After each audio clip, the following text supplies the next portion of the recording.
Hello student, पहलवान Gurudeen group of college के अंतर्गत आने वाले पहलवान गुरुदीन महिला महाविद्यालय की इतिहास विभाग अध्यक्ष मैं साधना नागल एक बार फिर इतिहास का एक नया वीडियो लेकर उपस्थित हुई हूँ। यह वीडियो आपके सिलेबस से संबंधित है। वीडियो को लाइक और शेयर जरूर करें। अपनी स्टडी को नियमित रखने के लिए पहलवान गुरुदीन के यूट्यूब चैनल को सब्सक्राइब करें और बेल आइकन दबाएं ताकि आपको नए वीडियो की नोटिफिकेशन मिलती रहे। इस वीडियो में मैं आपको बक्सर के युद्ध के बारे में बताऊंगी। बक्सर का युद्ध 1764 ईस्वी। मीर कासिम ने नवाब की स्वतंत्र सत्ता स्थापित करने के लिए जो प्रयास किए थे, उनके कारण उसका अंग्रेजों से संघर्ष हुआ था। कई युद्धों में पराजित होकर मीर कासिम अवध के नवाब शुजा-उद-दौला के पास भाग गया। इस समय मुगल सम्राट शाह आलम नवाब शुजा-उद-दौला का अतिथि था।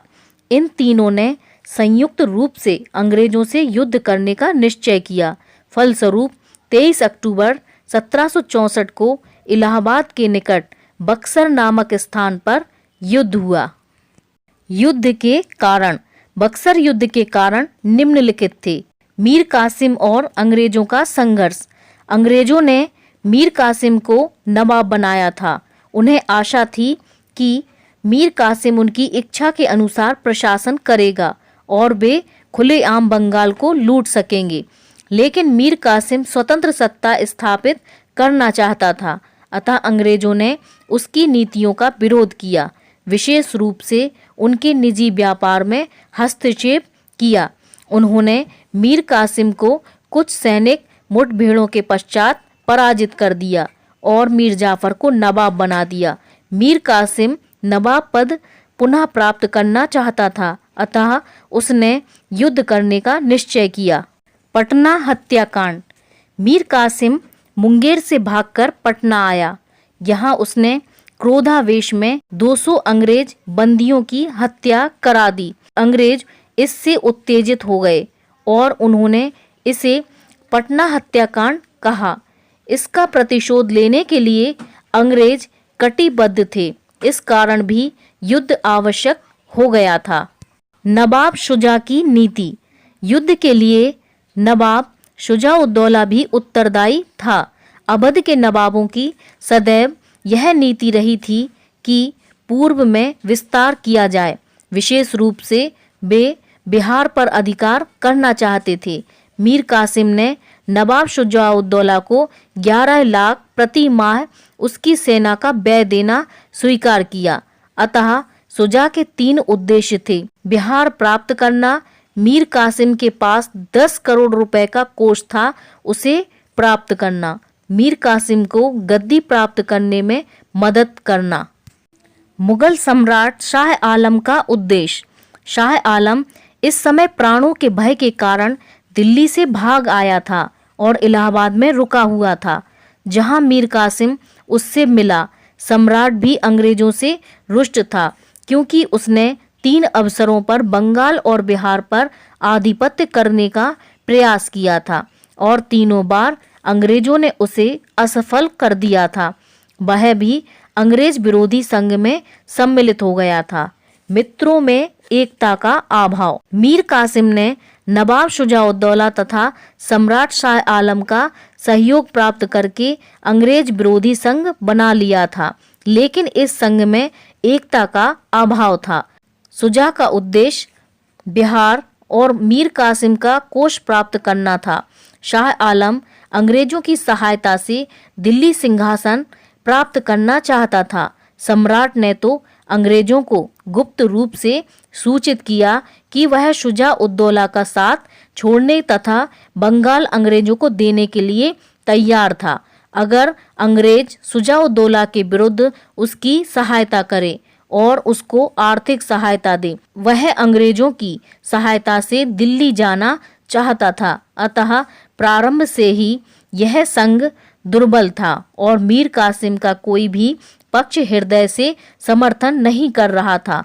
जब सम्राट को नजर और शुजा-उद-दौला को बिहार मिलने की कोई आशा नहीं रही, तो उन्होंने अंग्रेजों को अल्टीमेटम दिया कि वे समस्त राजनीतिक कार्यवाहियों को बंद कर दें और केवल व्यापार तक स्वयं को सीमित रखें। ऐसा न करने पर युद्ध की धमकी दी गई। बक्सर युद्ध का प्रारंभ तथा घटनाएं। पटना पर आक्रमण। शाह आलम, शुजा-उद-दौला और मीर कासिम की सेनाओं ने बिहार की ओर अभियान आरंभ किया। मुख्य रूप से शुजा-उद-दौला की सेना थी। वस्तुतः यह सेना एक भयंकर भीड़ के समान थी, जिसकी संख्या 1.5 लाख थी। इसमें सैनिकों की संख्या केवल 40,000 सैनिक थी।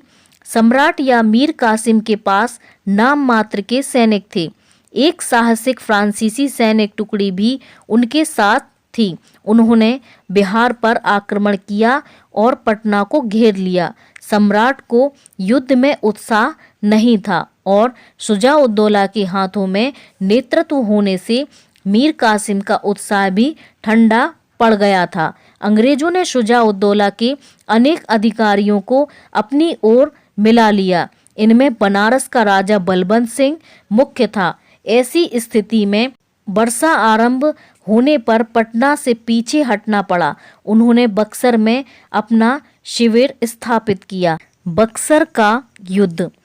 अंग्रेजों ने शुजा-उद-दौला के अनेक अधिकारियों को अपने पक्ष में करके कूटनीतिक सफलता प्राप्त कर ली थी। इन्होंने पूरी सैनिक तैयारी की। करनाक के स्थान पर हेक्टर मुनरो को सेनापति बनाया तथा सेना में अनुशासन स्थापित किया। 23 अक्टूबर 1764 ईस्वी को बक्सर में निर्णायक युद्ध हुआ। शाह आलम ने उदासीनता दिखाई और शुजा के उन अफसरों ने जो अंग्रेजों से मिल गए थे विश्वासघात किया। युद्ध के पूर्व शुजा ने मीर कासिम को यंत्रणा देकर उसका कोष छीन लिया था। युद्ध में अंग्रेजों को पूर्ण सफलता प्राप्त हुई। मीर कासिम भाग गया और दरिद्र अवस्था में दिल्ली में 1777 ईस्वी में उसकी मृत्यु हुई। शुजा ने कुछ समय तक संघर्ष जारी रखा। अंत में उसने भी आत्मसमर्पण कर दिया। शाह आलम अंग्रेजों से आ मिला। बेंसीटार्ट ने उसे अवध देने का आश्वासन दिया था। अंग्रेजी सेना ने अवध पर अधिकार कर लिया। इससे शुजा भयभीत होकर रोहेलों के पास भाग गया। सरकार और दत्ता लिखते हैं, इस प्रकार वह बक्सर का प्रसिद्ध युद्ध, जिस पर भारत का भाग्य निर्भर था और जो उतनी ही वीरता से लड़ा गया था जैसा कि उसका फल था, समाप्त हो गया। बक्सर के युद्ध का महत्व। बक्सर का युद्ध प्लासी के युद्ध की अपेक्षा अधिक निर्णायक था। इसने प्लासी के अपूर्ण कार्य को पूरा किया और अंग्रेज कंपनी को एक पूर्ण प्रभुता संपन्न शक्ति बना दिया। जेम्स स्टीफेन के अनुसार भारत में अंग्रेजी राज्य का सूत्रपात प्लासी की अपेक्षा बक्सर से मानना चाहिए। रैमजे म्योर लिखता है, बक्सर के अंत में बंगाल पर कंपनी का शासन अंतिम रूप से जकड़ गया। सैनिक दृष्टि से भी बक्सर का युद्ध अधिक महत्वपूर्ण तथा निर्णायक था। प्लासी का युद्ध अंग्रेजों ने विश्वासघात के द्वारा जीता था। इसमें अंग्रेजों के केवल 65 और भारतीयों के 500 सैनिक मारे गए थे। बक्सर के युद्ध में 847 अंग्रेज तथा 2000 भारतीय मारे गए थे।